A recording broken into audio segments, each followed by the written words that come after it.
got longevity, though, brother. You Roland.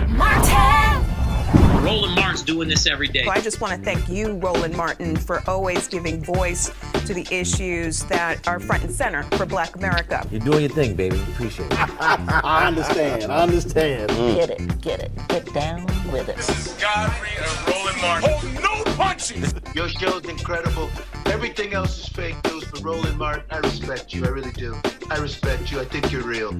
You're the best. I'm real revolutionary right now. Wow, Roland was amazing on that. I want to first of all salute you, Roland, because you have been a soldier in this war before the fight, before the rest of these so-called woke people have wakened. Well, thank you so much, and I'm so pleased you invited me to be on today, and I appreciate you so very much. I want to thank you for, being such a conscientious witness for so much of the things that happen in our community. Deep gratitude for you having me on here and just for being a friend. I can't commend you enough about this platform that you've created for us to be able to share who we are, what we're doing in the world, and the impact that we're having. Whoa, you've grown this thing. You're gonna hit 600,000 subscribers on YouTube. Y'all now doing 20 million views a month. Shit. The audience, I kept saying, ain't nobody doing black news. The audience is there. But if you super serve the audience, they will respond. All momentum we have now, we have to keep this going. This is the most important news show on television of any racial background. Thank you for being the voice of Black America, Roland. Roland Martin Unfiltered continues to teach and build us every day. You want to pay attention to what I'm about to break down, that it requires a proper deconstruction. Fear-mongering that has gone on around this virus has been used to shield a lot of the kind of actions that you've been talking about. Our entire political and personal existence is at stake this year. Something has to be done there. In their honor, in their defense, on their behalf, we're coming to handle this the correct way. Well, the only one going to save us is us. And the people are going to have to look out for one another and take care of one another in this time of need. Roland been putting in work, ever since he been popping on TV telling us what it is. The Republican Party today has a problem with black people and getting them to vote for them, but even appealing to them.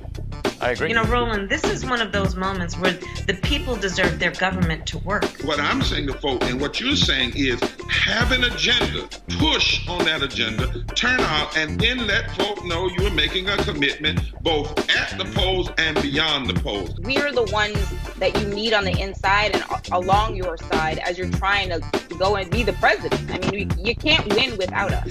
Well, Roland, first of all, thank you for having me on here.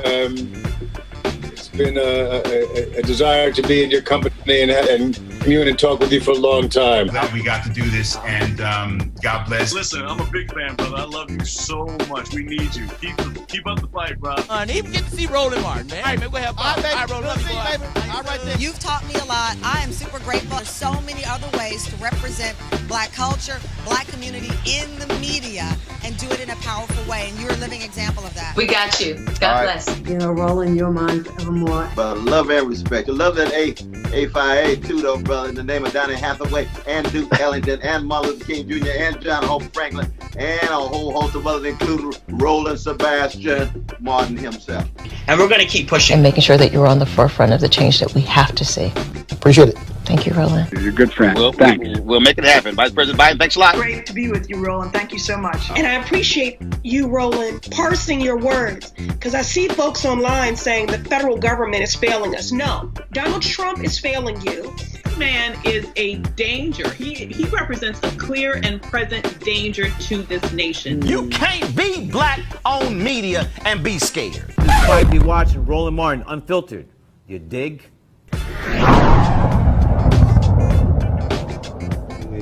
We do the show from our Washington, D.C. studios. We're located on K Street. We also have a complete studio that's set up here at home where we actually do the show. And so I was actually playing with this. And so, yeah, I'm sitting here operating on a green screen here. And one of the reasons why I wanted to sort of let you know that, because it gives an indication of some of the stuff that we've been able to do over the last 2 years. A lot of times when you look at what people are doing right now, all these television networks, they're actually having people do their shows from home. And so when COVID hit, we were actually far ahead of the curve. because we've been operating in this digital space for a very long time. Background, I launched the first Black news source audio podcast in 2005, video podcast in 2006.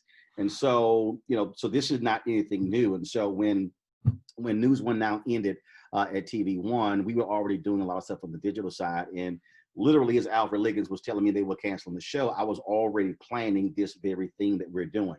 And so let me just go ahead and fix this. I was playing around with this here before we came out here. And so just to give you an indication of what we do, again, we spend lots of time, and I'm purposely doing this here, because we spend lots of time figuring out different ways for us to broadcast this show, for us to be able to reach our core audience, for us to be able to use technology. And so we spend lots of time doing this, not just with our remote capabilities, but also how we utilize folks out there as well. So one of the things that we do, we've done this here when it comes to broadcasting live marches, but we'll send people the LU Smart App link, which allows for us to they can actually send that signal via an Android or iPhone back to our control room here in DC, which we're able to then live stream different events. And so what we've done with this show the last 2 years, we have the daily show, and we launched, we were 1 hour. Now we're 2 hours a day. And then sometimes we go longer than that because we had the luxury of doing so. Last Monday, we did our Chadwick Boseman tribute. It was a 3-hour special broadcast. We also do live streaming of events. And so we broadcast rallies and seminars and conferences. We've done literally virtual conferences. We've done all of those different things. And it's showing the ability for us to be able to control the whole process end to end. And then, of course, you have the one-on-one interviews that we do. When we launched this show, in our first month, we did 9.3 million views. We live streamed the show on multiple platforms. We live streamed them mainly on 3: YouTube, Periscope, Facebook, simultaneously. So we go live from 6 to 8 p.m. Eastern. Then we restream the show 6 times in the 24-hour period, because we understand the importance of being able to reach people at different times. We also like the community engagement. What I mean by that is, if you watch a show that's VOD, meaning video on demand, that means you click it, you're watching it. You're not actually watching it with anyone else. It's just you. And so you can comment, but it's just you commenting. And so one of the reasons we restream the show is we've created these clusters of communities. So there are a group of people who watch our show every day at 6 p.m.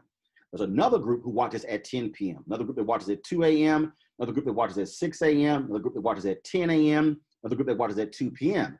And so a lot of times I'll go into these chat rooms and people, they're having this vigorous conversation and debate back and forth. And so we do that because we also want to be able to allow our viewers and listeners to engage in what we do.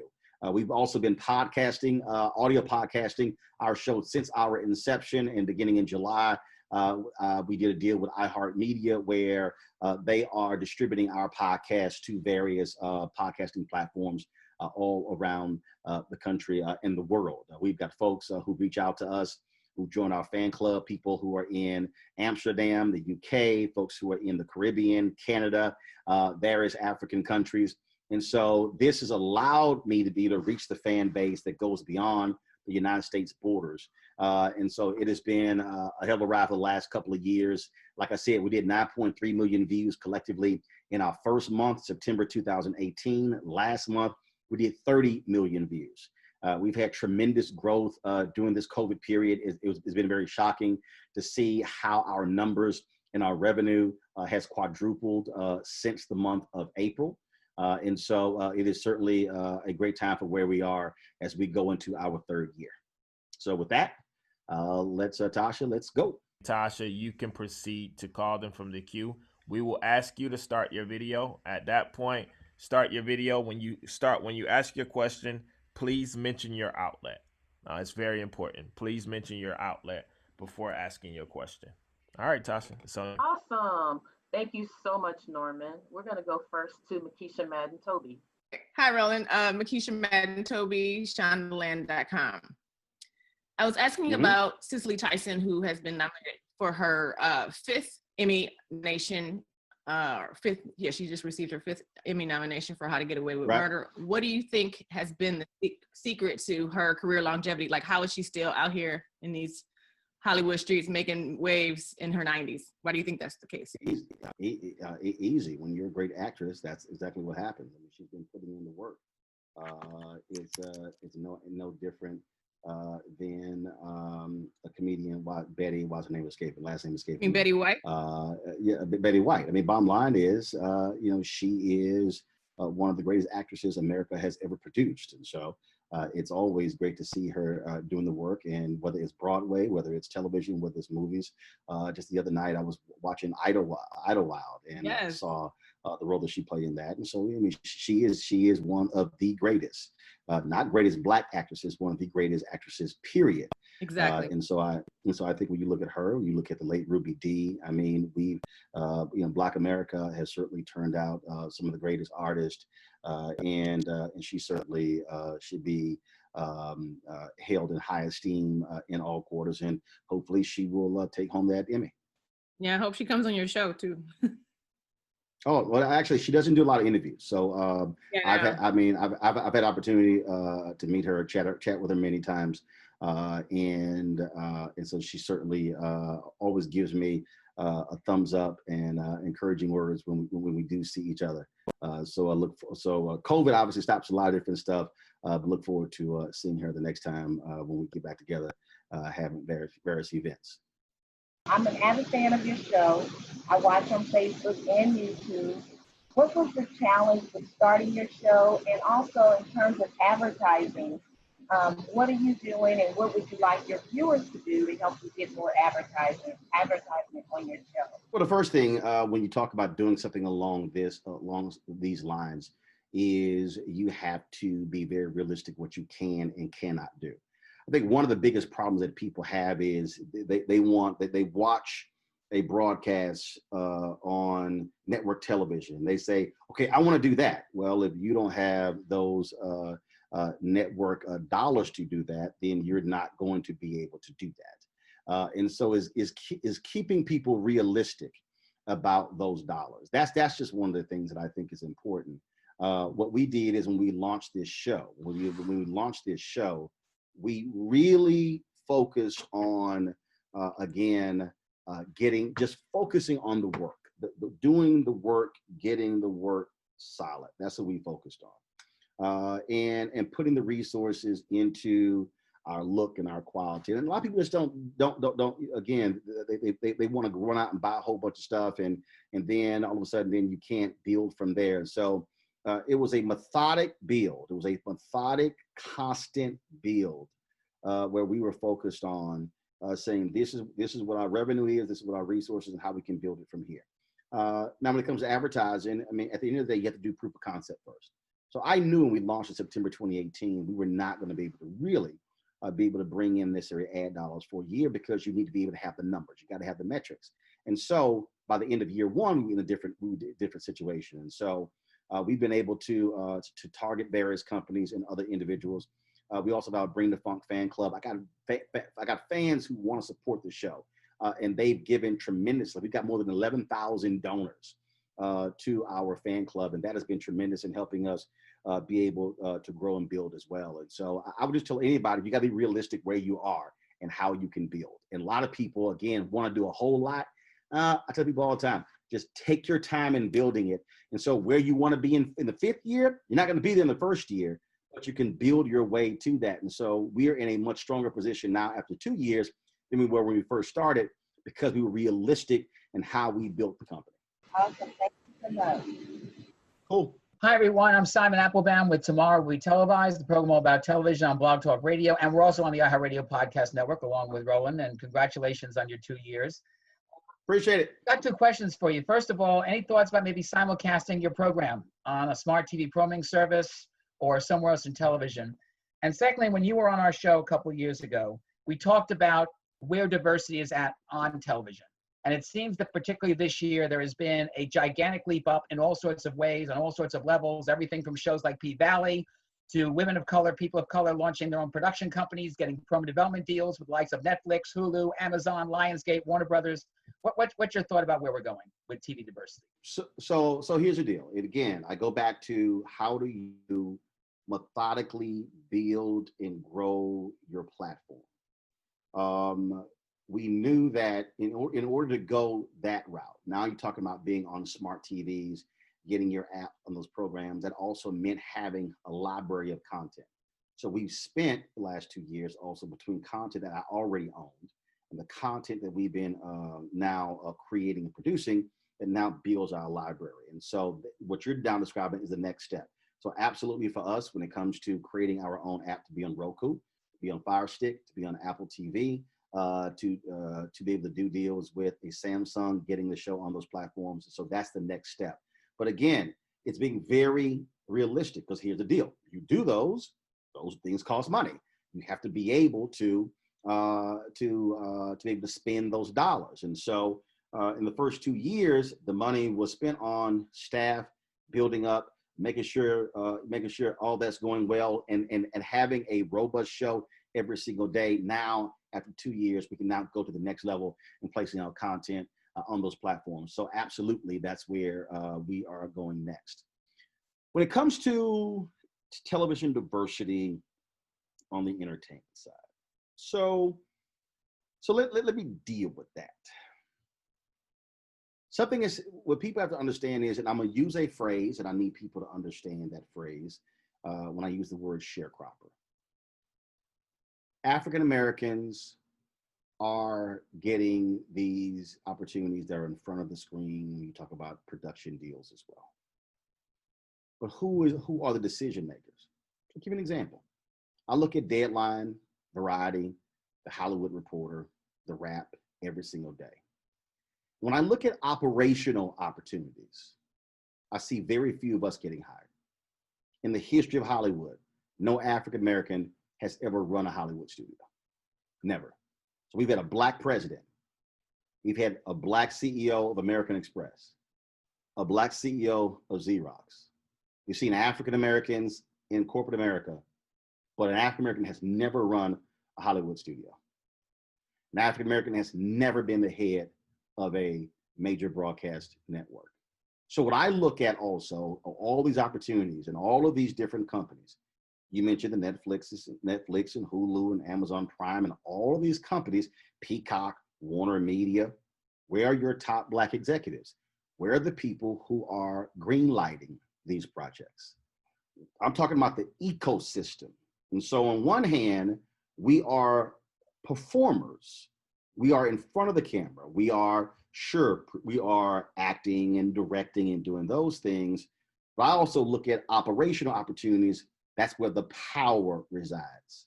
And so I want to see more of us in the position of actually cutting those deals, which now means you have to then infill those particular areas there. And so I don't simply want us as African Americans being the ones who are entertaining America, but not the ones who are deciding who gets to entertain America. And so we can't let folks off the hook there. There's a lot of window dressing going on. Now, when you talk about the ecosystem, the exact same thing. It's a travesty. You look at the number of African Americans who are in leadership positions in advertising agencies, in marketing agencies. And so now when you start studying media in much more broad terms, you realize how very few African Americans are in positions of power. I'm NABJ, I'm Vice President Digital for the National Association of Black Journalists. We've been making it clear to major media companies, we're not interested just in seeing African Americans as anchors and reporters. Oh, we want that. But the Kerner Commission report was 52 years ago that called for more on-air diversity. Here we are 52 years later, and we want to know, where are your Black network CEOs, presidents, executive vice presidents, senior vice presidents, vice presidents? That's where we also are. And so I want to see far more of that. And so I'm looking at Stars, owned by Lionsgate. Great. You got P-Valley. You got Power. You had Survivor's Remorse. But what do your executive suites look like, Stars and Lionsgate? Where are your African Americans? Where are your board members? What Black companies are you doing for supplier development? What Black ad agencies are you using? What Black-owned media are you also reaching out to, Stars and Lionsgate? See, here's my whole deal. You want Black eyeballs to watch your shows and your networks, which increases your value. But how are you in turn spending those dollars on Black companies? That's the examination that media should also be asking, not just the latest director or producer who got a first look deal. I do want to make the point that yesterday there were two big developments in terms of green lighting. Perlina Buike becoming the point person at NBC Universal in terms of programming, and Bella Bajardin becoming the head of global television at Netflix. And those are two big developments. Yeah, very big. And I want to see more. And there's a great scene in the movie Malcolm X where Brother Johnson been beaten by the police, and they called in the movie Malcolm X, played by Denzel Washington, they demanded an ambulance. And so the ambulance came, and one of the cops said, "Okay, you got what you wanted, now you can leave." And then Malcolm X, played by Denzel, says, "No, I'm not satisfied." Onto the hospital. I'm not satisfied with a couple of appointments. I want more. I'm not satisfied with seeing one person get a deal. I'm not satisfied that at Bojangles, for the first time in their history, an African American is in a senior leadership position as a head of HR. So I'm not satisfied with where we are. And so if Hollywood is looking for balloons to be released, I'm not going to get it from me. I want to see more. And in 2020, we should be seeing more. Got it. Roland, thanks again. Congratulations. Thanks again, Tasha. First of all, congratulations, Roland Martin. I've had the pleasure to meet you at Essence Festival on a couple occasions. I always compliment you on your dress. Appreciate it. I have a couple questions for you. My first question is, you've interviewed a lot of people, even before doing your show, but especially over the last 2 years. What are some young African-American voices that you've interviewed or that are out there that we really need to be paying attention to, that is moving the culture forward, and that is really addressing the issues that we face in our community? Well, it varies. First of all, that varies. I think when you talk about who's moving the culture forward, the question is, how are they moving them forward? When you say young voices, I mean, look, we've had people on the show who are young activists who are doing the work in cities, whether it's Kenosha, whether it's Louisville, whether it's Chicago. And so you have those folks. But then you have the young African-Americans who are doing this in business. And so the ability to be able to feature them in our business tech segment. Then you talk about the young African-Americans who are looking to be commentators. You know, and the reality is when you turn on television and when you turn on CNN and when you see Angela Rye, then when you see Laura Coates and then Shermichael Singleton, and you see Paul Butler on MSNBC, and then you see David Swerdlick. I mean, I can name you 30 people who I put on television first. People who got an opportunity to host, sit in a host chair on my show first. Yodit Tewelde, when you see Monique Presley, when you see Tiffany Lofton. I mean, we can go on, you know, for Faraji Muhammad. We can go on and on and on, folks who have the opportunity. But see, that's also how you use your platform. You use your platform to be able to bring on other voices as well. And so we purposely, it is all intentional, use the show to be able to elevate what people are doing all across the country, and not just sort of in one thing. We can't just show Black America. We can't just show folks, the people who are out in the streets fighting for social justice. We got to show them, but we just can't show them. Which means we've also got to show the folks who are committing themselves on the business side, those who are committing themselves in the arts, those who are committing themselves in other different fields. And so that's why with this show, Roland Martin Unfiltered, our goal was to give people a well-rounded perspective. And so between whether, I mean, look, the young brothers and sisters who are into fitness and health, who are creating their own products. Now when you talk about, you know, we're starting next week a weekly education segment. Now you're talking about, again, technology. And so we want to be able to showcase those African-Americans who are doing great things, because we can do more than sing, dance, and act, which means you have to have a show that's going to put those people on. And let's just be real clear, okay? Network television, network news, cable news, they're not going to put those folks on. And so we're not waiting for white America to validate Black people. We can validate ourselves. Awesome. And my second question, obviously, this is 2020. We are still in the midst of a pandemic, but we also have an election coming up. I just wanted for you to touch on the importance of this election and also on Joe Biden and Kamala Harris, and just really, how do we urge our people to not be lax and fight even harder, because we know that there are a lot of things that are being done institutional wise to make sure that we don't show up and show out. I think what we have to understand here when we talk about the election, first of all, we've been hitting this thing all year. So this is nothing new to us. We've been pounding it constantly.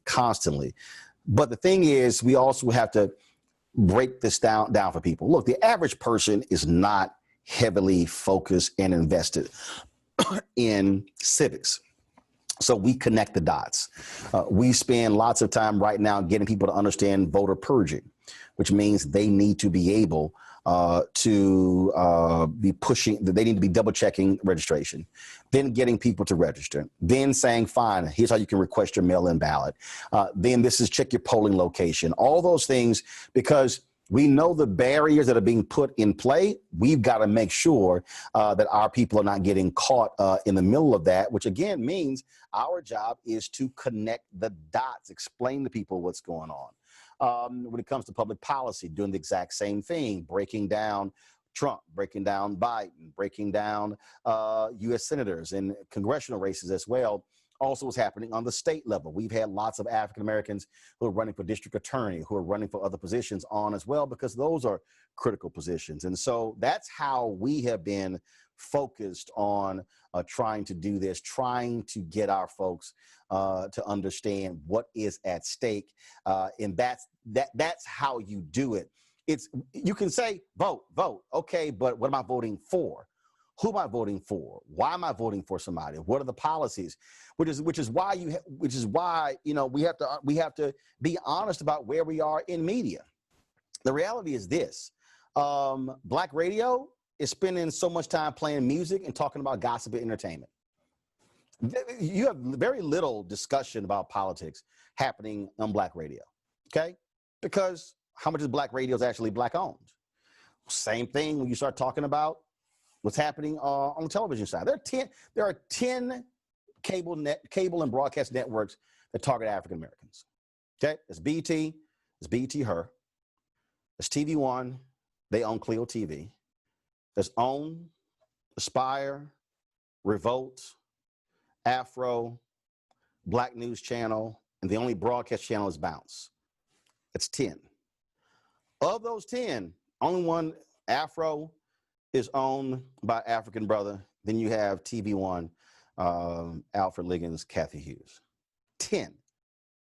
Black News Channel, a lot of people can't see them. They're an upstart, just started this year. So let's just say 9. I just want you to understand this number. So just take 9. That's 24 hours a day. That's 168 hours a week, okay, of programming that's on one network. That's 168 times 9, which comes out to 1,512 hours. 1 hour a week is dedicated to news and information. And that's the show Black News that Revolt launched, which only started in July. That means of the 9, and again, I'm purposely excluding Black News Channel, of the 9 networks that are Black owned / Black targeted, 1,512 hours of content is being produced and broadcast every single week. And out of 1,512, 1,511 is non-news and information. So part of the problem that we have, which is also why I created this platform, is the fact that we don't have enough information.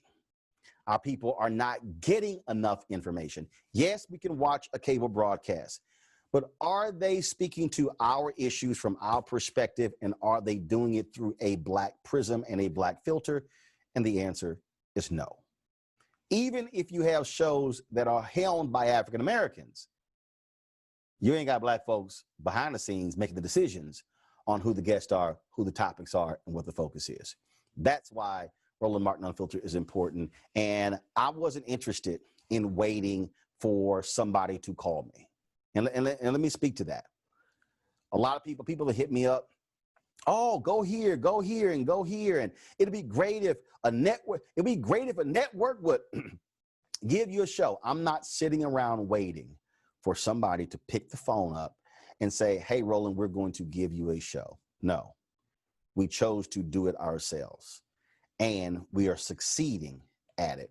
And we're going to continue. Now, if somebody wants to do a licensing deal, we can talk. But it's important to also be able to control the show, because then you control the narrative. Awesome. Well, continue to do what you're doing, Roland. We appreciate you, and much success, and congratulations again. Thanks so much. Hi, Mr. Martin. My first question is, what advice would you give to some of the younger journalists that want to follow in the footsteps of some of the pioneers?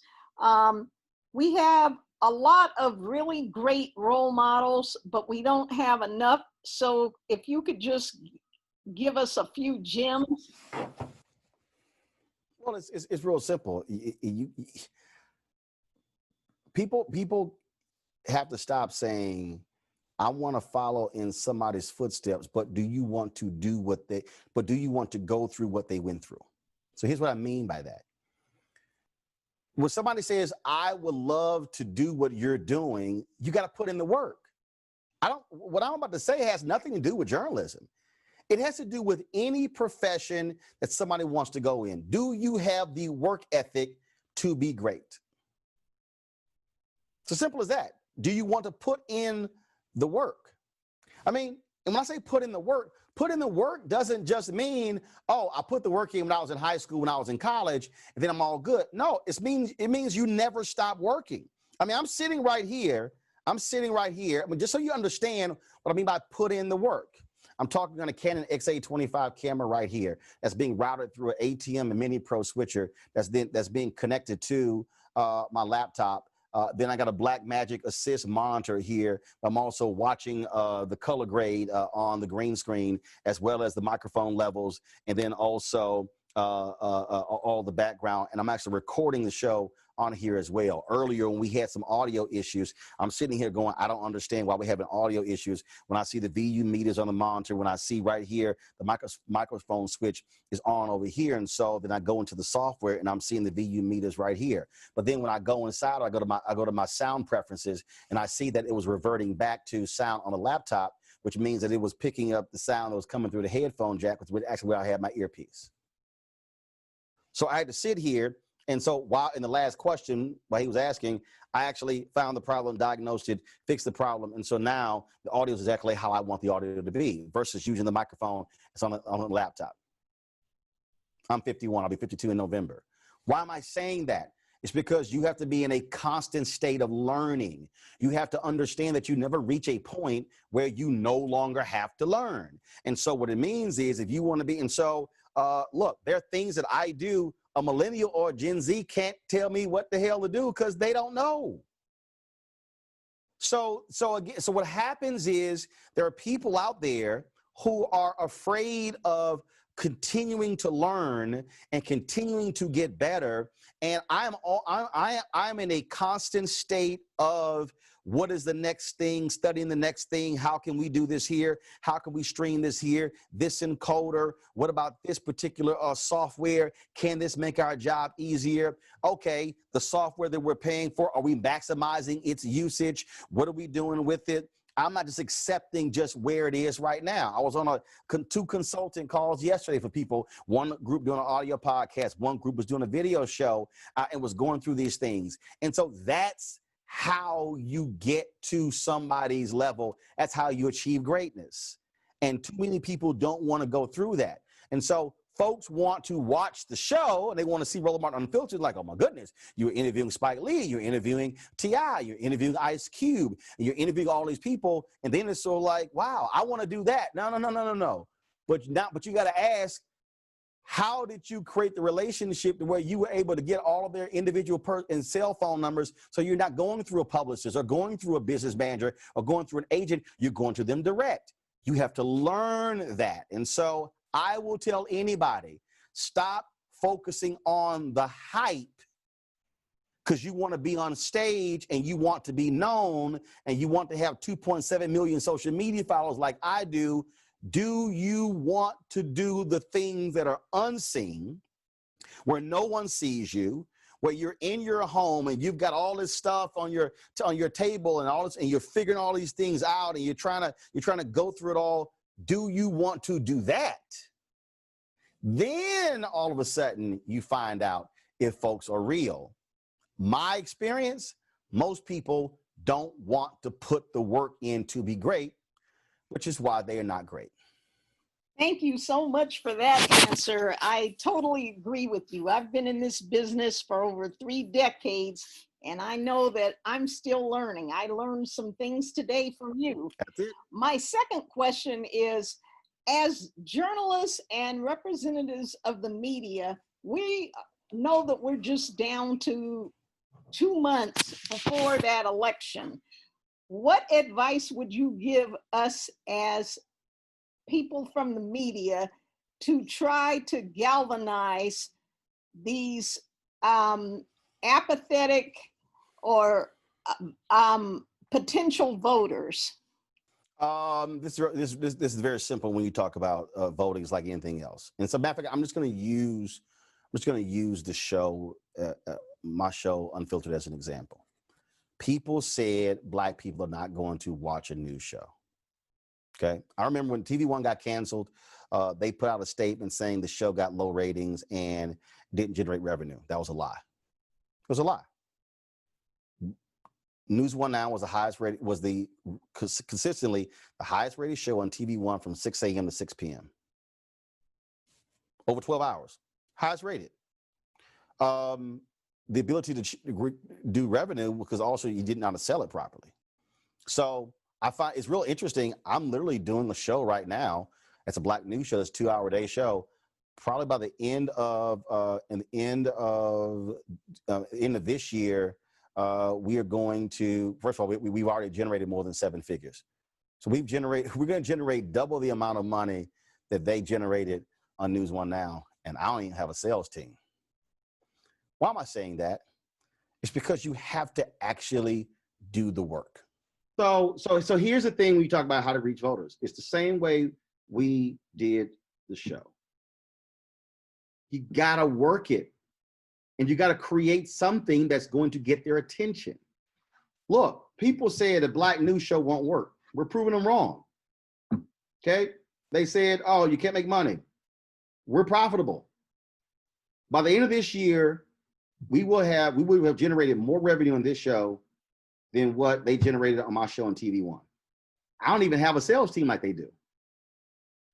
How do you do that? Because you create a product people want to watch. So to reach people who don't want to vote, you have to go to them. You have to create programming to reach them. You have to have people who they know and trust who can speak to the issues. Nobody's just going to come out on their own. That's like me sitting here saying, we're going to create this show and we're just going to do what we do. And then if we don't even promote it and we don't even market it, well, then nobody sees it. That's kind of what you got to do. And that's the problem. So the problem has been people only target those folks who they say, well, this is going to target just these people. No, that's not how you can reach folks. You have to be able to create something that's going to capture their attention and say, you know what, now I have a reason I'm going to vote for you. That's just basic politics. And unfortunately, it has not been the case. What we do with this show is we make this thing simple. We make it simple. If I go on the show and I say, oh, you got to vote for Joe Biden because he's going to appoint federal judges that are different from the right-wing judges of Trump and McConnell. You're at home going, that ain't got a damn thing to do with me. Until you say, you do know that any law that's passed on the city or the county level, somebody could actually sue. If they go into federal court, that judge is going to be hearing that lawsuit. Hold up. Civil rights lawsuits, yes. Class action lawsuits, yes.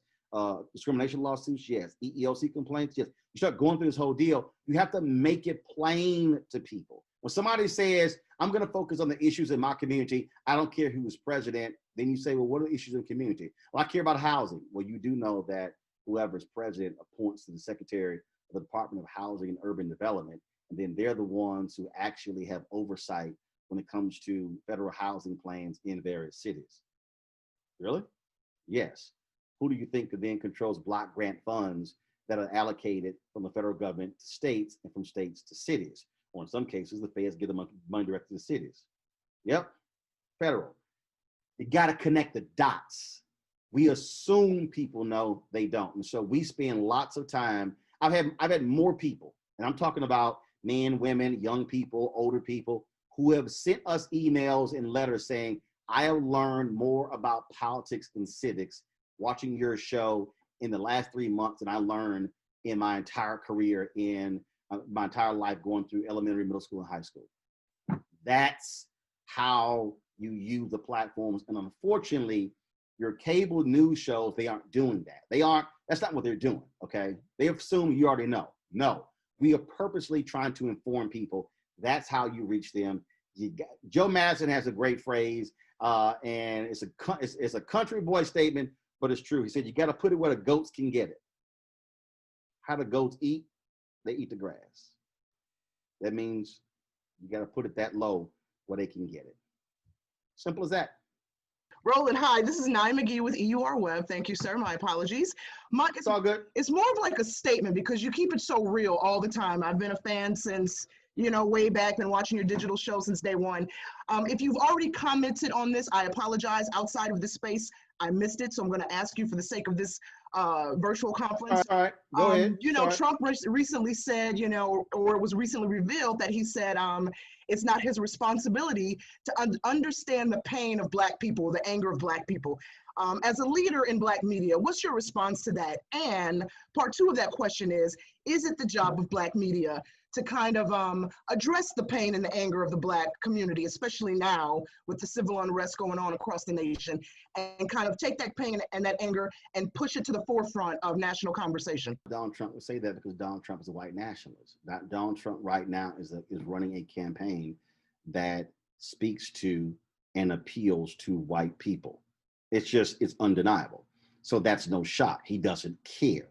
And so the fact that he said it, he doesn't have to say it to me because he proves it in his actions. Our job is not to solely show Black anger and pain. That has not been the history of Black-owned media. When I talk about the history, I'm talking about, you go back to the nation's first Black newspaper, Freedom's Journal. This is what they wrote in their lead editorial, March of 1827. Quote, "We wish to plead our own cause. Too long have others spoken for us." Unquote. Ida B. Wells, Barnett, she wrote about lynching. Frederick Douglass in the North Star. Robert Abbott founded the Chicago Defender.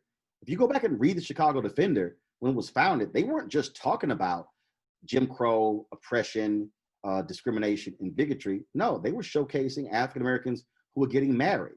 They were showcasing cricket matches that took place in Jackson Park.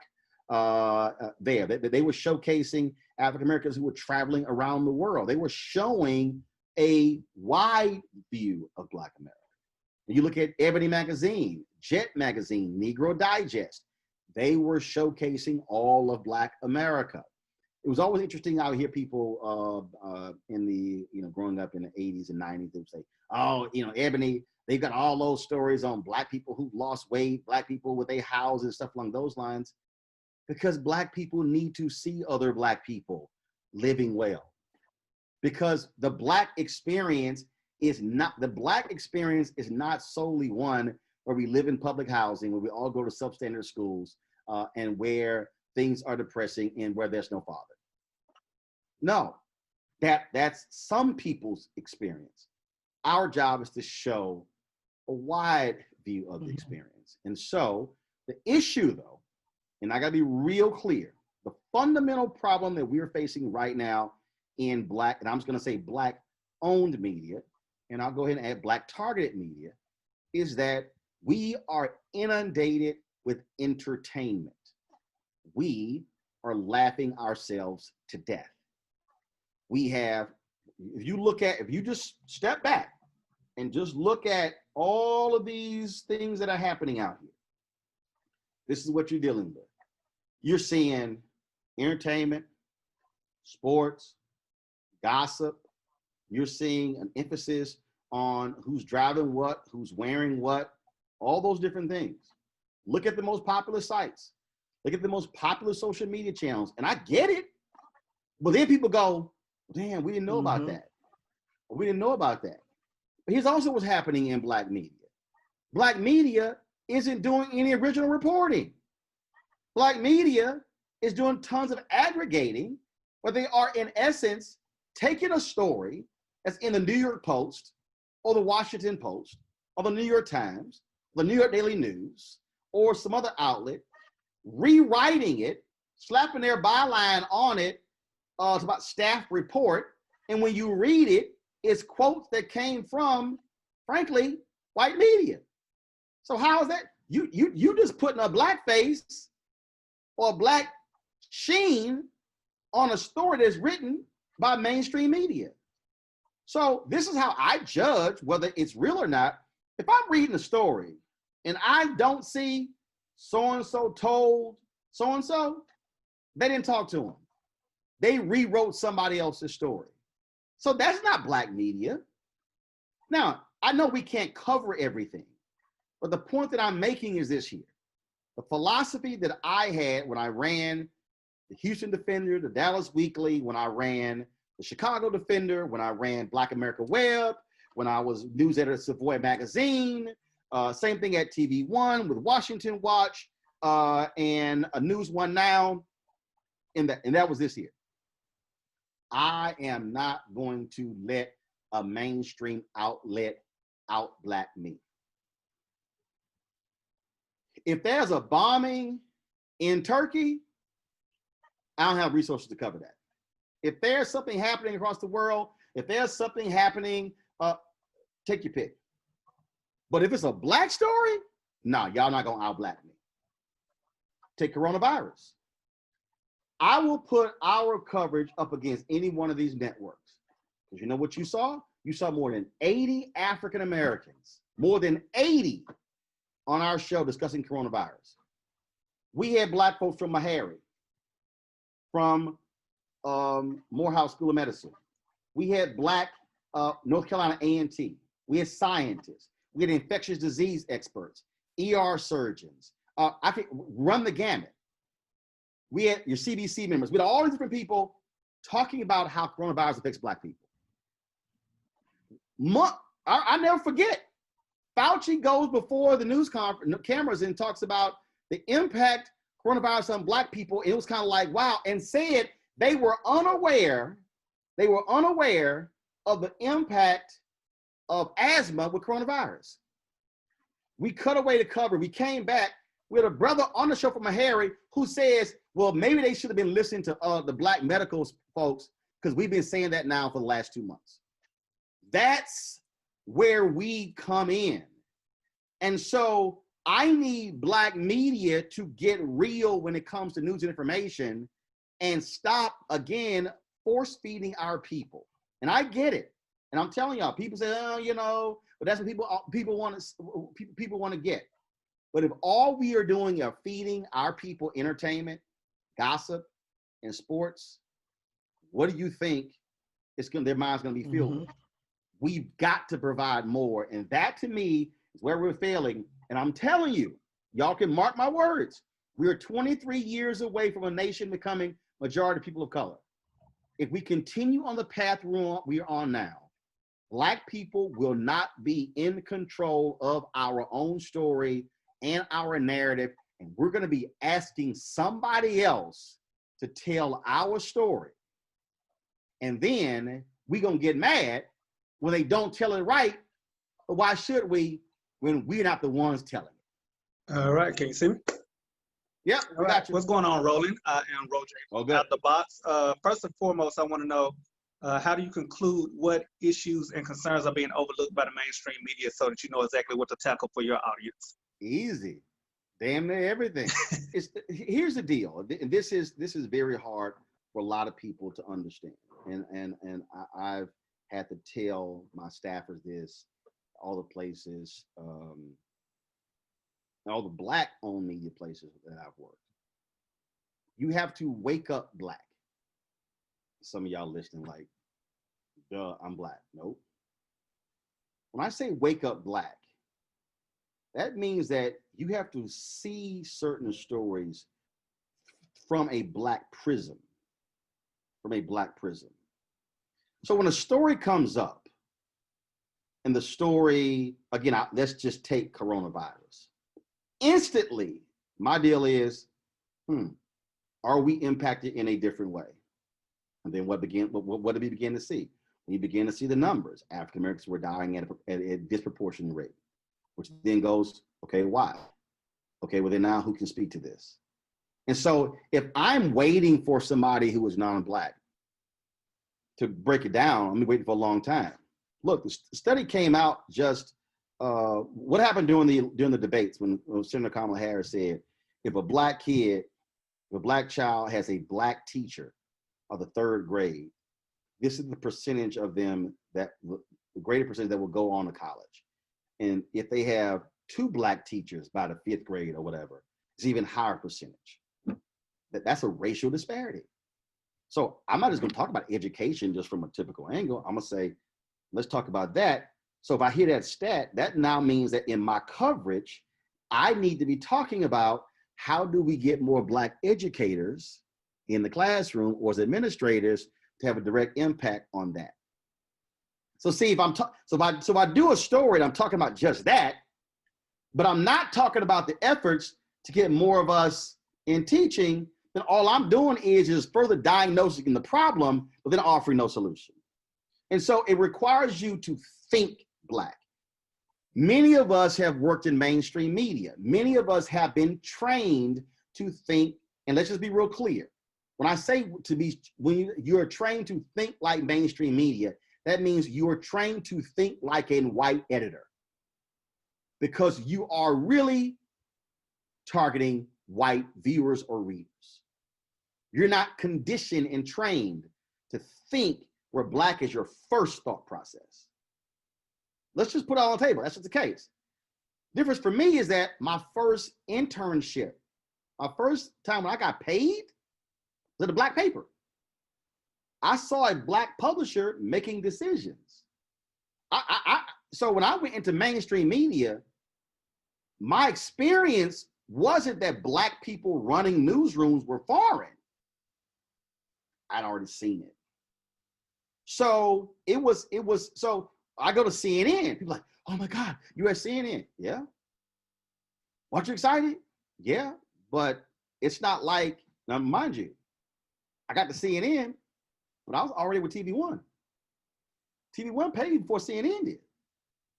CNN wanted me to stop doing TV One. I said no. CNN wanted me to stop doing the Tom Joyner Morning Show. I said no. I said, why? Why am I gonna stop doing my Black stuff? And I'm literally, we had a meeting, 2009. John Klein, who's the president of CNN US, asked me when I was gonna give up all that other stuff. I'm like, when y'all gonna give me a 5-day-a-week show? Then I might think about it. Why would I give up platforms that I control and contribute to over here for a hope and a promise? Nope. So what I'm trying to get at is we have to approach this in a completely different way. If I am talking to Senator Kamala Harris or Joe Biden, I'm going to be asking them questions that are specific to our community, and that's also deeper than your plan for HBCUs.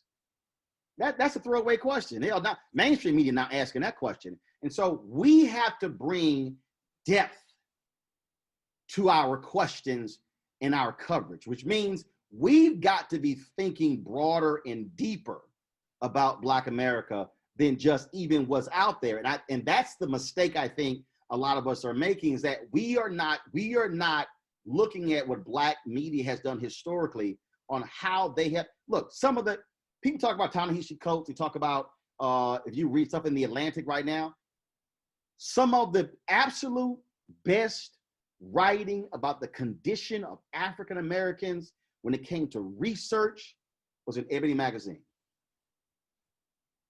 You look at Ebony from 1940 through the 90s on fatherhood, on the Black family, on economics. I'm talking about quality, substantive work. Doesn't get talked about because John H. Johnson understood I got to have both. And so that to me, I think is where we got to be pushing our folks saying, no, we see this story differently. We see this being played out differently. And then we're also going to elevate voices differently. So if I'm looking at television and I'm seeing a discussion on the impeachment and all I keep seeing are white members of Congress, I'm sitting there going, there's some Black members who sit on the House Oversight Committee. Oh, you know what? We're going to put them on the air. Since they can't get much airtime on MSNBC and CNN and Fox News and ABC, NBC, CBS, we're going to put them on. We're going to elevate them. We're going to tell them, y'all come on at any time. That's how you see this thing differently and how you use your platform. Okay. Has there ever been a situation where a potential guest felt threatened and just refused to come on? Oh, you got people who do that. You got people, look, I got a lot of Republicans who won't come on because I don't allow lying. Look, this is real simple. There are conservatives. I got no problem having conservatives who come on my show. I got no problem. I'm not liberal. I'm not conservative. I'm Black. But here's the deal. I have a very simple standard. Whether you're liberal or conservative, don't come on here lying. And I've had more conservatives who have come on my show in the last 2 years lying about Donald Trump, and I shut them down. Oh, let me finish. No, I can't let you complete a lie. I've had a standard my entire career. When I had a radio show in Chicago, midday and morning drive, that I don't allow lying. And so what I mean by that is, if you come on and you start lying, I'm going to shut you down. It's simple as that. You lie, I'm going to shut you down. And so there's some people who get upset. They've gotten upset because we've had heated conversations. And my deal is, if you can't handle the heat, that's on you. I've had heated conversations on television before. It's not like I run. Oh my God, I'm not going to come back. Oh, no. What they want is they want affirmation TV. Fine, go to Fox News for that. If you want somebody's going to let you lie and not get corrected, but here, yeah, you're going to get corrected. So, and my deal is like, okay, like I don't have to have them on. And he's up, I'll have them on, but you're not going to lie. I got a very simple philosophy, and this has got in my career. If you do good, I'll talk about you. If you do bad, I'll talk about you. At the end of the day, I'll talk about you. Good deal. Well, I appreciate you. Thank you. Hi, Roland. How are you? Hey. Good to see you. My question is, right now we're dealing with two pandemics and the election. We've got COVID-19, social justice, and the election. How do you prioritize those topics? Is it based on the news cycle, or how do you prioritize those topics? Oh, they're all prioritized. It's just simply based upon obviously that particular day, but also I have 2 hours a day. So, for me, we can certainly fit it in.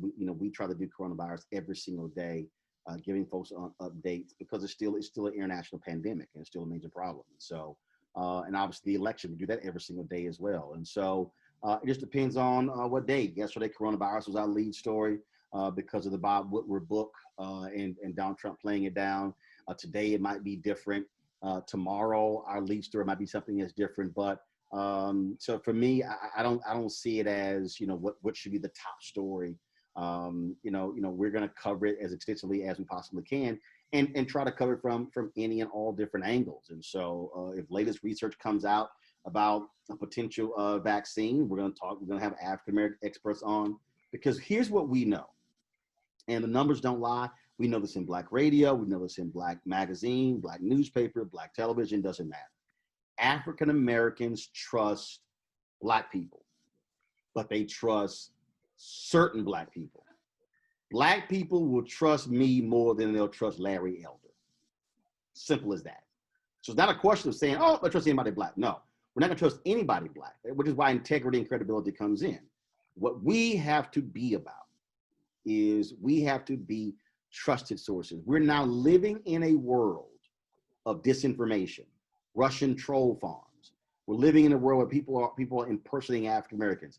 What people want to know is, can I trust what this person is saying? Trust is based upon your track record. It's what it is. And so that's just really where we are. And so I let my team know constantly that we have to get it right because we want to be that trusted source for Black folks. And you have an extensive research team. I mean, are you all like working night and day, because you do come up with different angles that nobody else does? Just wondering, do you have like this massive research team? No. There's no massive research team. No, it's not. I mean, our team is not large at all. It is, again, I go back to when it's like, look, if you got 5 people, you got 5 people. The other thing is that, I've got a show booker, I've got a producer, I've got an associate producer, I've got a production assistant, I've got a director, then I've got audio person, and then there's me. And the reality is I do the job of 5 people. That's not new. I mean, that was every place that I've run, that's been the case. So I remember when they let me go to blackamericaweb.com, I told Tom Joyner, y'all gonna have to hire at least 3 people to replace me. They thought I was joking. They had to hire 5 people to replace me. So I get it. And so look, I stay up at 3, 4 o'clock in the morning. I'm up at all hours at night, but we're constantly, again, is in an information state where and people send us stuff. We got people who want to come on as guests, we got people who email us, and so our audience also is always looking out for stuff as well.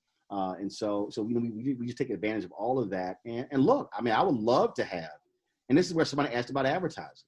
I mean, look, part of the reason why Black media, we don't have scale. And the reason we don't have scale is because we don't get the advertising dollars that we need. I would love to have an annual budget of 10, 25, 50, $100 million and employ 500-700 people, and then have bureaus in 20, 25 cities, people all across the country reporting. But then that also takes resources, which also means how you have to be able to build something. That's what we're building too. And so we want to be able to have that because we know the lack of information out there. Now, let me just be real clear. I cannot, nor have I ever, I cannot and I will not depend on CBS, NBC, ABC, CNN, MSNBC, and Fox News to report accurately and fully on Black America. They've never been able to show they can do that. And I'm not going to sit here and wait for it to happen. We're going to actually try to do it ourselves. Well, you're doing a great job with the resources that you have. Kudos to you and congratulations. Appreciate it. I really appreciate this opportunity. And thank you, Roland Martin, for being here, and congratulations on your success. As a publisher of Exposure Magazine, I've been doing it for 7 years, and I recently developed an app that is on smart TV devices and OTT systems. And so we're streaming into different countries. But one of the other things that it led me to do was to become a lobbyist in the state of Wisconsin to represent minority media outlets and talk about the procurement process and how the government spends over $1 billion, and yet only a fraction of a penny of that has ever been spent with minority media outlets. That's $1 billion in Wisconsin? $1 billion within the country, or just nationally. You mean government? Government, I'm sorry. Actually, the Congressional Black Caucus had the General Accounting Office do a study in 2018, and the federal government actually spends $5 billion annually on advertising, and African American Black media gets less than 1%. Less than 1%. Okay, I'm so sorry. Thank you. $5 billion. Oh yeah. Let me just correct that right quick. So, what we started to do is to try and put it into play where we could actually be considered. But however, because minority media outlets are disenfranchised, we are not together. We don't have a conglomerate or a hearse.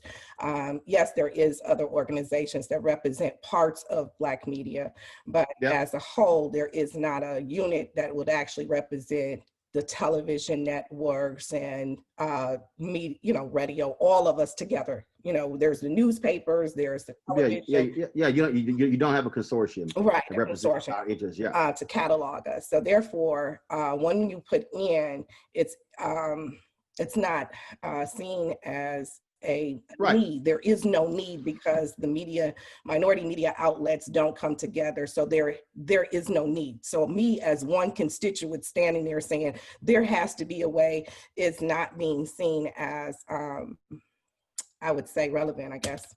Well, so let me answer that. What you're talking about is do you have, is there a consortium that can then, let's say, put together 20, 30 Black media outlets, then be able to represent them to agencies, and then in order to be able to reach, be able to drop ad dollars. That's a conversation that I'm actually having with several people right now, and that we're looking to put together. But one of the other things that we have to do is, look, we got to just be real clear. A lot of us, right now, we're getting zero. And I've made it clear to political campaigns, to other agencies, I'm going to put people on blast that they're not spending money with Black media. See, other people tell me, damn, man, you went real hard, you know, on this company, but you never gonna get money. I said, well, hell, I'm getting zero right now. What we have to do is shine light on darkness. So imagine if all of a sudden, if Black media outlets started saying, oh, all these, so you're in Wisconsin. So this is real simple. This is where you should be starting in Wisconsin. Who are the top 10 largest publicly traded companies in Wisconsin? And how much of these are very basic questions. You say, how much money are you spending on Black media? Are you using any Black media ad agencies?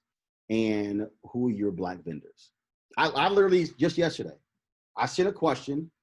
I sent an email to Emily's List, DSCC, Democratic Senatorial Congressional Campaign, the Democratic Leadership, DLCC, DCCC.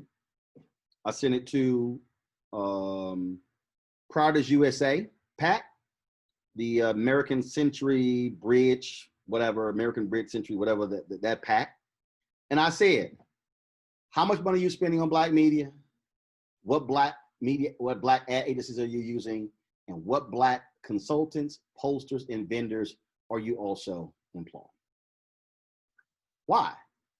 More than $1 billion+ is going to be spent. They're raising millions of dollars. The Biden campaign raised $365 million in the month of August alone. These other people are raising millions of dollars. Black people, Power Pack study showed from a few years ago that we got one that Black firms with at least one minority principal got 1.7% of those dollars. If I'm getting zero right now, calling you out not gonna hurt me, but you don't want me to call you out because see, now your stuff is public. So what I'm saying is we have to be willing to do that. But the consortium you're talking about, I'm actually having that conversation about developing that right now with some folks in order for us to be able to access those dollars. So we literally are doing that right now. So just stay tuned for it. Thank you so much for all of this valuable information. I really do appreciate it. You've accomplished so much. You know, you have a collaboration with iHeartMedia. So my question is, what is next for Roland Martin Unfiltered? So first, let's explain that I'm doing commentaries on iHeartRadio's Black Information Network, their Black News Network, and they did a distribution and marketing deal, but the key is I still own the content. Right. That's important because I need people to understand this. We got to be able, as Ray Charles said, own our masters. So owning the content is important because, look, that's also stuff that you could generate with licensing fees or things along those lines down the road. And so I just don't believe that if somebody's paying me for my content, it's like, again, people tell me, oh man, we'd love for you to have a show on this network. I'm like, yeah, but they own the content. Sure, they're paying me a salary, that's great, but they own the content. I want to be able to control and own the content. So that's one. You know, our next phase is building it and taking this show from a single show to a actual Black News and Information digital network. We'll be announcing that exactly what that is, what it looks like later. But I can already tell you, I have the logo, I have the name, I have the trademark, all those different things, because there are other people who I want to give opportunities to. And so I'm not going to say more about that right now, but just understand that's exactly where we're going, because this is not just going to be about a show just for me. It's creating a platform for us to build and create other shows and partner with other content creators. And so that's coming down the line. And so I certainly expect us in this, working on our on year 3 of existence, to announce that hopefully fairly soon. That's definitely exciting. Thank you so much, and congratulations to you. Appreciate it.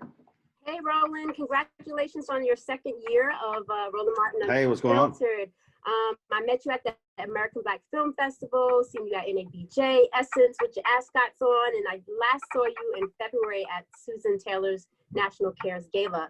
I just want to say thank you so much for all that you do for us and laying the blueprint for young journalists coming up behind you. Can you please expound and talk to our younger audience about the importance of the Black vote, especially during this political climate? Oh yeah, it's real simple. If Black people voted our numbers, we would control the destiny in many states. The reality is there are a lot of people who are, look, they are, they're leery of the process. There are those who believe that voting solves nothing. That's a lie. And I think we have to make that clear and explain to people how that's nonsensical, how it does matter. But again, that's where I go back to, I keep using the phrase connecting the dots. Yes. That's what we have to do. We can't assume that people just know, they don't. And we have to then let people know that voting is the end of one process and the beginning of another. What I mean by that is, what's next? And what's next is, how do we make the very people do what they said they were going to do? That's where also that pressure comes in, and how we begin to push and make that happen. I think, again, for a lot of us, we lose sight of that. Like, I had the luxury of parents who were neighborhood activists, had our civic club, and they understood how to change the neighborhood. And so that was, okay, going to the city council, or who's this county commissioner, or who's this particular person, this is what city agency works on this here, and began to do work that to change our community. That's the kind of stuff that we have to have. So there's a lot of work after the election. And so that's where we had to get people to understand, it's not just a question of who you vote for come November, it's then how we are then going to mobilize and organize to make them do what we need them to do. All right, thank you so much. I'm so proud of you, and thank you for helping us out. We appreciate it. Thank you. Hello. Everybody seems to have asked the questions, whether it's technology, which I love as a journalism educator. I was speaking my language with the ATM Mini and all of that. But my question is, with all the impact that you do, what brings you joy and what makes you smile? When somebody literally, I got a text message the other day. A brother said, man, I watch your show. He's a pastor out of Houston. He said, I watch your show every day. Thank you for hitting this deal and reminding people to check their registration. He said, I am holding my voter registration card, but because I watch your show, I went online and checked, and I had gotten purged. He said, so please keep doing what you're doing. I've gotten that email from 3 different people. One person in Houston, one guy in Arizona, then somebody in Georgia. It's when somebody, when a brother hits me up and he says, man, we love your show. I watch the show with my son at dinner, and then we talk about what you talked about on the show at the dinner table. It's when I get an email from a sister who says that her 80-year-old mother loves my show, loves me, and forced her to watch my TV One show. Now she watches my digital show, and now she makes her 16-year-old daughter watch the show as well. That's really what it's about. That's generational impact. So that means that you got an 80-year-old mama a 40-year-old, 40-plus daughter, and then you've got this teenager, and they are watching the show. And that's the whole point. It's empowering people with information. It is when that Black business owner says, man, I was thinking small, but listening to you talk about how do you build and grow caused me to rethink my business. That is what brings me joy, because now you understand how you're impacting people. So we get that all the time from folks who send us emails. When I have donors, look, the first check that I got from a fan was a 92-year-old Black woman in Long Island, New York, who sent me a check in January of 2018. She said, I watched your show on TV One. I was sad to see it got canceled. My daughter follows you on social media because her daughter plays golf and I love golf. And she said, your voice is important for our community. So she enclosed a $500 check to join our fan club. I've had just yesterday, I was literally going through mail and a brother out of Washington State sent $1,000 because he said, we need your show. I've had people, the most I've had somebody give our show was $15,000. I've had a bunch of people just give $1. And they say, because we need to have this on every day. So that's what look, I can tell you right now, from April 4th, because my CFO hit me, advertisers had just took all money off the table with coronavirus. And she was like, yo, we're gonna have a problem. And so I start just even more aggressively telling our viewers, we need your support.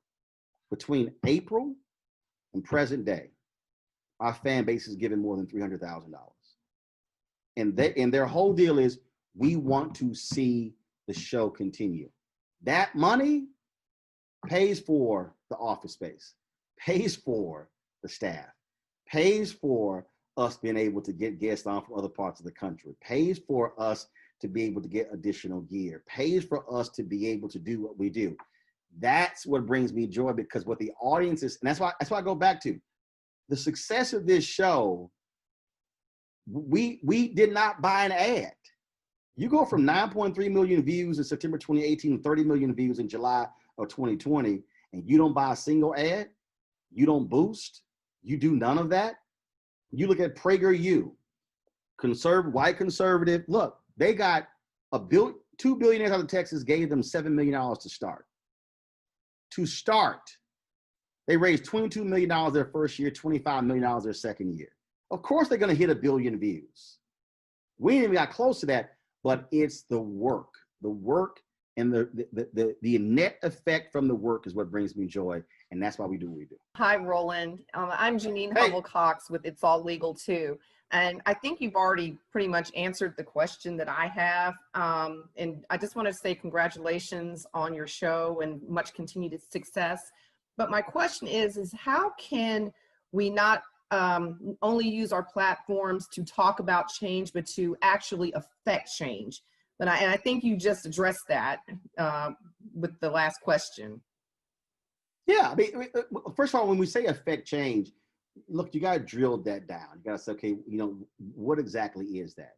One of the things that we don't do is we often don't measure, okay, what changes? How do we do something? And so when people say, I want to see change, I'm like, well, what does that mean? What does that look like? What does that entail? And remember, change is a huge gap. And so you can have small changes. If this is the end goal, you can have these small changes. That's still the end goal. Now, you can't say, well, yeah, we achieved small changes, and so it's all for naught because we didn't get to this. Yeah, but you still achieve small changes. And so that's where the constant reporting, that's where the constant updates, where are we, what's going on, the constant assessment comes in. And so for us, that's what we do. When we're talking about, look, when I'm having a Black-owned business on, so you take Seek.com. So we did a small partnership with them. They were blown away in that in a week, I think we helped them sell $100,000 in virtual reality headsets and earphones. This is a Black-owned company that sells these products. Now, that's us using our platform, them being a partner, advertising with us, which helps keep us in business.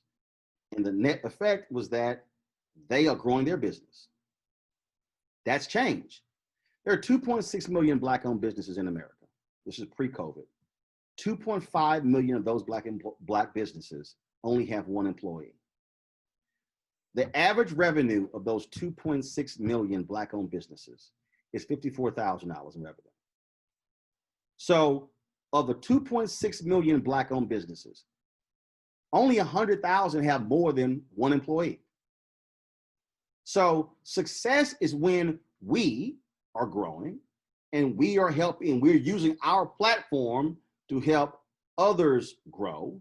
And then what they are doing is they are advertising with us. We are helping them. And so then we are now growing together.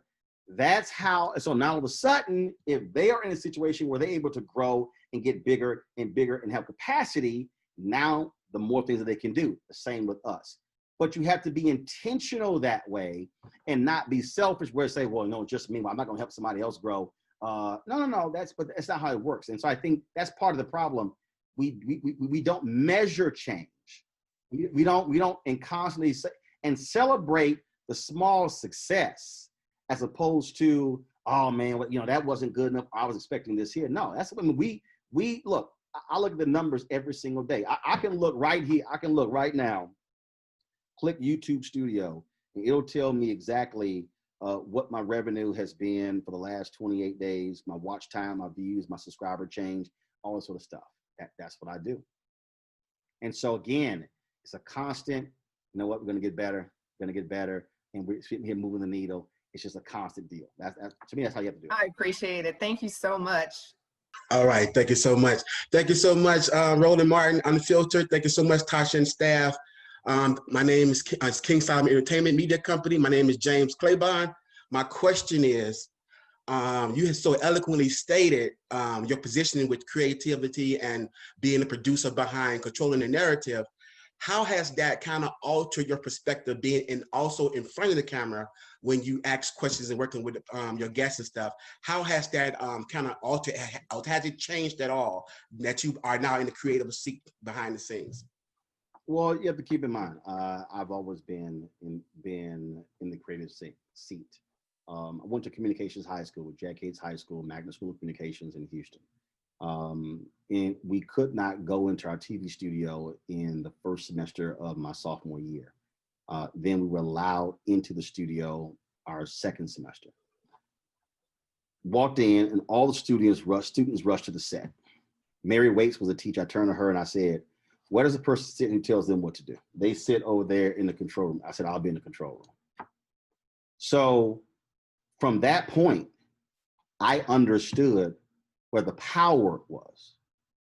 So even though in my career, people have seen me and people have heard me in front of the microphone on WVON radio, on the Tom Joyner Morning Show, on my own radio show, even though they've seen me in front of the camera at TV One, CNN, TV One, and of course, even now.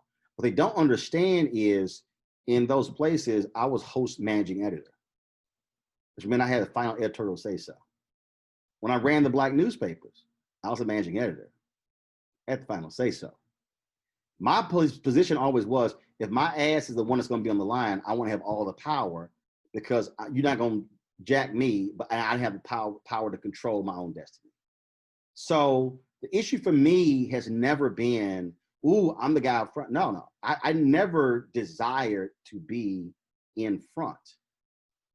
I understood though that, okay, I gotta be in front, but here's the deal. I'm not gonna be in front unless I have this power. Antoine Fisher, people don't realize Denzel Washington directed Antoine Fisher. Denzel did not want to be in the movie Antoine Fisher. The studio said, to green light this movie, you got to act in it too. because they wanted to guarantee that it made money. Denzel said, fine, but he directed the film. So when you understand that, so I understand that I gotta be out front. I don't want to be out front. That people may be totally blown away by that. That was never my desire, because I always said, no, I want to be in control of the product. And so if this was the means in which I am in control of the product, fine, I'll do it. But that was always the deal. And so I understand that. I understand the shaping of a narrative.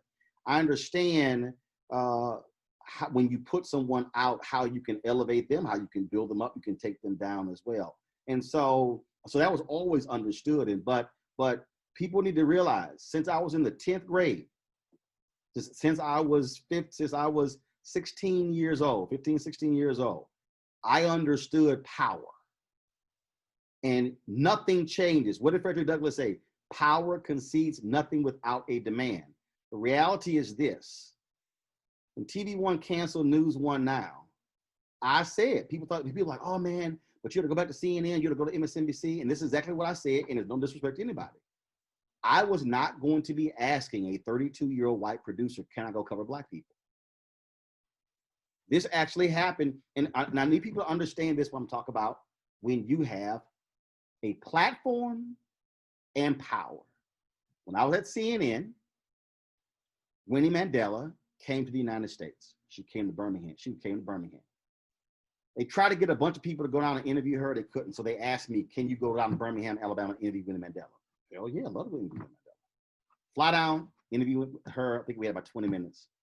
So I come back to Chicago, and they call me and they say, hey, we saw the interview. Why didn't you ask her this? I said, why in the hell y'all didn't interview her? I said, I asked her what I wanted to ask her. And so the person says, well, we're not going to run this. We're not going to run this interview because you didn't ask her this. I said, fine. I went to the president of CNN, John Klein, and I said, John, they're not going to run the interview. So give me, I want you to give me the, I want the copy of the tape. I'm going to run on my TV One show this Sunday. I had Washington Watch, where I was host managing editor. And so he said, okay, fine. Winnie Mandela died when I was in Memphis reporting for MLK 50. We were getting ready for it. So she passed away either in February or March of 2018. We were in Memphis. We streamed my interview. Now I want y'all to understand. If I did not, so they were not going to run it. I demanded the tape, got it, and ran it on my show. If I did not control the show, I didn't own it, I was host managing editor. But if I didn't, if I did not have a show on a Black platform like Washington Watch, if I did not control it as host managing editor, the interview that I did with Winnie Mandela would have never been seen and would be sitting on a shelf at CNN, never to be aired ever. I now get to go, we're going to do a 3-hour tribute to Chadwick Boseman. And I don't have to ask anybody's permission. We're going to sit down and do a 1-hour interview with Spike Lee. I'm going to interview every cast member of the Five Bloods. And then, you know what? We're just going to run them all back to back on the platform. That's the difference. And so you understand how you can help boost and shape somebody else. Yeah. So in regards to the flip side of the social injustices that's been happening, so it comes full circle because you get to cover same thing. You get to cover everything. And no. Actually, no. It goes even deeper than that. It goes deep beyond that. Yeah. Tamika Mallory calls me at midnight. She's in Louisville, Kentucky, and she says, "Hey, Roland, we're going to be protesting tomorrow, doing a sit-in on the lawn of the Kentucky Attorney General. Can you stream it?" I said, yes. Do y'all have somebody in Louisville who has this equipment? She says, yes. I said, fine. Get them in contact with my digital guy. No, this was a midnight phone call. The protest was the next day at 4 p.m. And I said, not a problem. What happened? If you go to my YouTube channel, you will see that we live streamed the protest in Louisville on my YouTube, Facebook, Periscope channel. So because I have created this platform, I and have allowed others to be able to have access to it, which is now putting information out to my audience. Because, and so here's the deal, nobody else did that. So we've streamed conferences and seminars and keynote speeches that nobody else covered. Reverend Dr. William Barber, he would call me, he would say, hey, Roland, we're streaming this for the Poor People's Campaign. Can y'all pick it up? Yes, we can. See, so what I'm saying is, you know, BET and the other Black networks, they carried John Lewis's funeral, but they didn't carry C.T. Vivian's funeral. Yeah. But we did. When Earl Graves died, legendary, Black Enterprise. Next day, we had an hour special. Bill Withers passed away, did an hour special. Why am I saying that? Again, we are determining who we celebrate, and we don't have to ask anybody's opinion or get their permission. Yeah, that's valuable. Thank you so much. I always like your perspective and always like your commentating. Just keep doing what you're doing, and you know, everything, you know, be great. Just continue to do great things. Thank you so much. Okay. Thank you so much. Can you hear me? Hi, Mr. Martin. Hey, what's happening? I'm fine. How are you? First, congratulations. You are definitely legendary. You represent us well.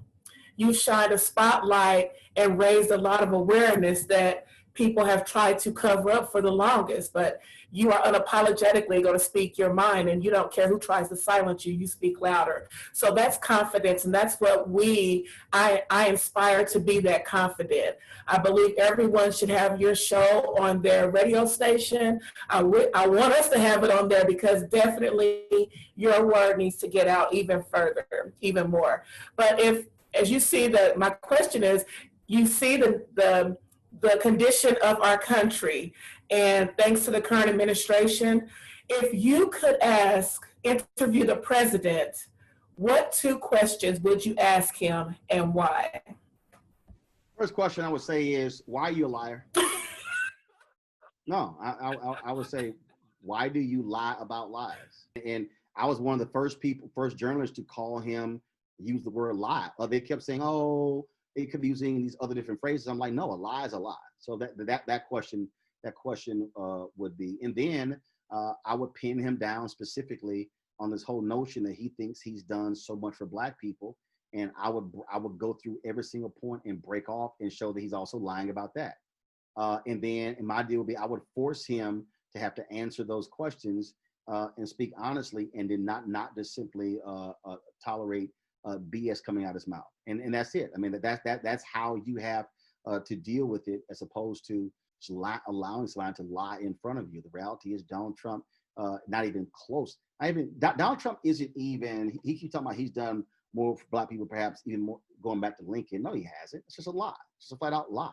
And the data is real clear. And so I speak truth. And when Republicans come on my show with that nonsense, I check them quickly, because that's just the only way. You're not going to lie to my audience.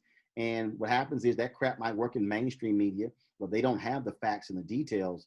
But no, we know his Black record forwards and backwards and forwards, and he will get checked every single time. So yeah, those will be the 2 questions. Thank you so much. Again, congratulations on 2 years, and actually longer than that. You have been an example to us. Like I said, I think everybody should have your show on their radio station. So I wish there was a way we could, or I don't even. I'm fine with that, as long as they pay the licensing fee. I'm good. Okay, thank you so much. But they're not gonna get it for free. And you should not give it away for free. Thank you so much, sir. Appreciate it. Thanks a lot. Or Roland, any final words? Real simple, and that is, we have to understand control. Control means you get to set the terms, you get to dictate the terms, and that's what this is all about. We want to be bigger, we want to be larger. If there are stories that are happening in your city, shoot us an email. We may have you on talking about that whole deal. But there are things that happen every single day in our community, in Black communities all across the country, that nobody talks about, that are completely ignored. We want to be able to shine light on that stuff. And I look forward to, when we come back talking about our 3rd anniversary, how we double revenue, triple revenue, how we've gotten more views and even larger. And the last thing is this here, and this, I think this is most important. I just saw today, Mediaite did a big story on Megyn Kelly launching her own media company and podcast. In the 2 years we've done this show, Mediaite hasn't done a story on what we're doing. Now, why am I saying that? Because a lot of our people, and I'm telling you right now, we get frustrated and angry when white media doesn't cover us, when our stories aren't being told. But you know what you do? You do the work. I don't worry about if they didn't cover us, didn't do a story on us, because you know what? Doesn't change our success. And so we have to learn that validation by folks outside our community does not drive us. So a lot of people get caught up in the whole validation game. Do the work. Your people will speak for you. That's the most important thing.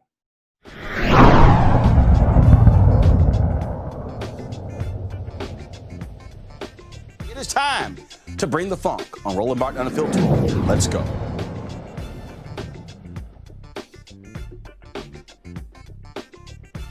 What has been that one wow moment for you with one of these television or movie projects you've been involved with, where even you said, okay, this is crazy. This is. Well, I don't know about crazy, but I mean, I think the most special thing that happened in regards to any of the projects I've been involved with was probably the opportunity to sing Glory at the Oscars and celebrate Selma and celebrate the movement, and then have it get the kind of recognition that it got in that moment. I don't think I've had a more special moment in my career.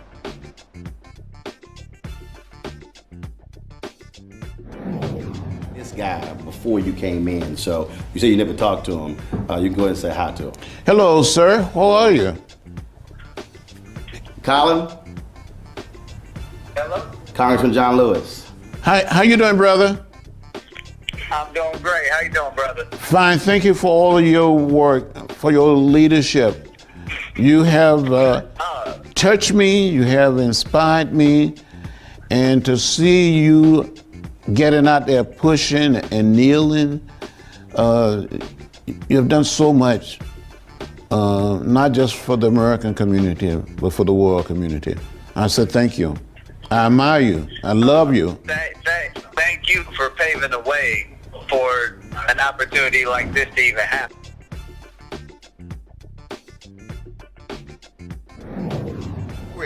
You and other Democrats were saying what is happening with this. Senator Chuck Schumer, January 26th, called for a national emergency. They were not paying attention. Trump was not paying attention. No, but you have the film of that hearing. We also had many closed-door hearings, which one, I asked why were they closed-door, because the American people needed to hear what was going on. But there were very few answers then and still. You know, listen, we just heard a report from the president's own scientists that there is an estimate that up to 250,000 Americans will die because of this pandemic. And one of the things that we know, we certainly couldn't have avoided it arriving on our shores, but we could have mitigated it, and that would have been by responding immediately to the seriousness of the crisis and embracing truth, embracing fact, embracing science. But instead, we had a president who was referring to this as a hoax.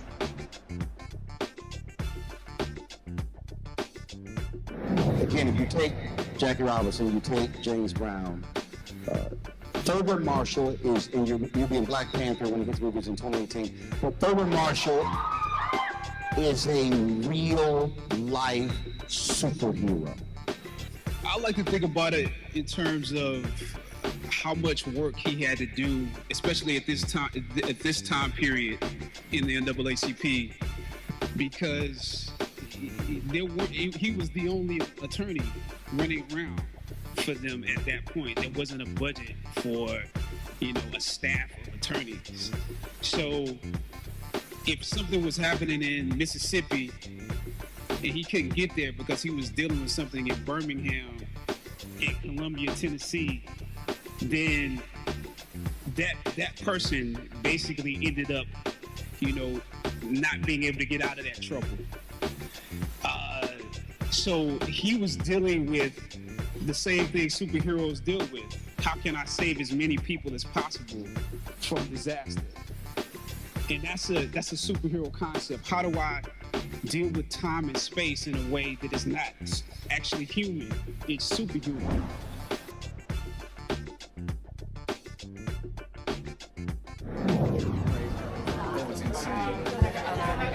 It was literally insane. Yeah. I was like, what's happening right now?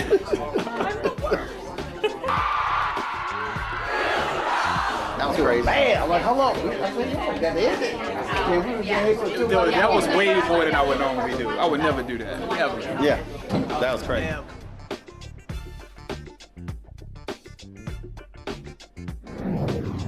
And doing his own stunts in these movies, battling colon cancer. Just talk about the two of you on set with 21 Bridges. Well, I mean, of course, I had no idea, but I wasn't supposed to. I mean, and I think that he was a bigger hero off stage than he was on stage in any film, because to be able to walk through that journey with the grace and dignity that he did is extraordinary.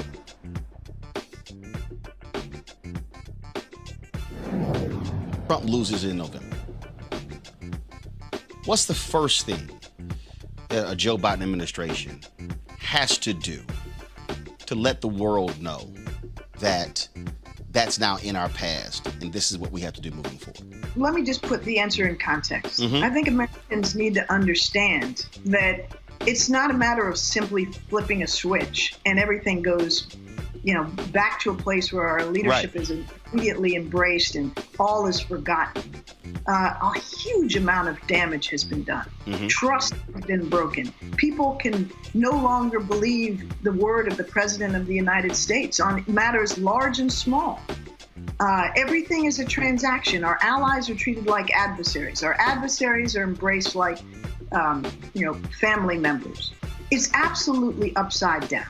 And so, as Americans, we need to understand that the first thing we must do is vote for change. And voting for Joe Biden, who has enormous experience, great relationships, the trust and the confidence of the most important partners we have on the global stage, is a critical and absolutely necessary first step. But we will have great work to do over the course of a next administration. And it's not going to all be done in 4 years, maybe not even in 8 years, because, Roland, understand that these very countries, particularly our closest partners, our allies in Europe, in Asia, and elsewhere, no longer can be confident that what we just did over the last 4 years can't possibly happen again.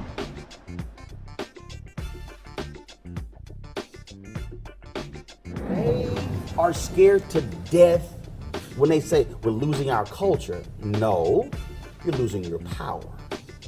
You are going to have to share power, share money, share resources, and that's what's driving all this anxiety. I agree. I mean, this is again the nitty gritty, and as you said, I like to co-sign it, piggyback. Agent Orange in the White House was also a reaction to 8 years of Obama. In the history of America, black success has always been followed by white backlash.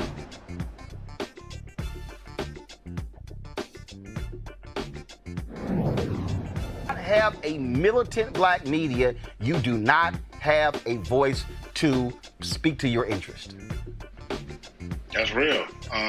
And they try to shut us off, shut us out, won't advertise with us.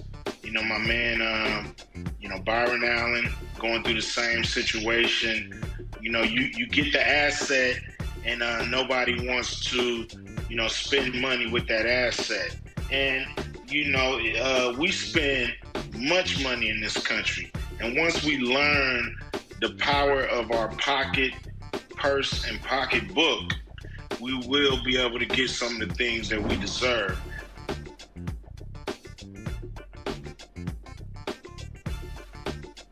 They want to invest in recruiting more Black, Asian, and other minority employees and provide financial support to charities that promote diversity and inclusion. You are saying no. Black people. I'm sorry, Roland. This is my thing, right? What makes you think that you could excuse yourself or rid yourself of the shame and the guilt that comes with your role in the transatlantic slave trade? What makes them think that they can tell us what it will take to make amends? What they should have done, in addition to that apology, is say, someone come to us from this community and let us know how we can correct this wrongdoing. You cannot do me wrong and tell me how you're gonna fix it. You must come and listen to, first of all, what the wrongdoing, what pain it has caused, what effects it has left behind, what damage it has done, and we must start there, and then we can begin to discuss how you can begin to fix it.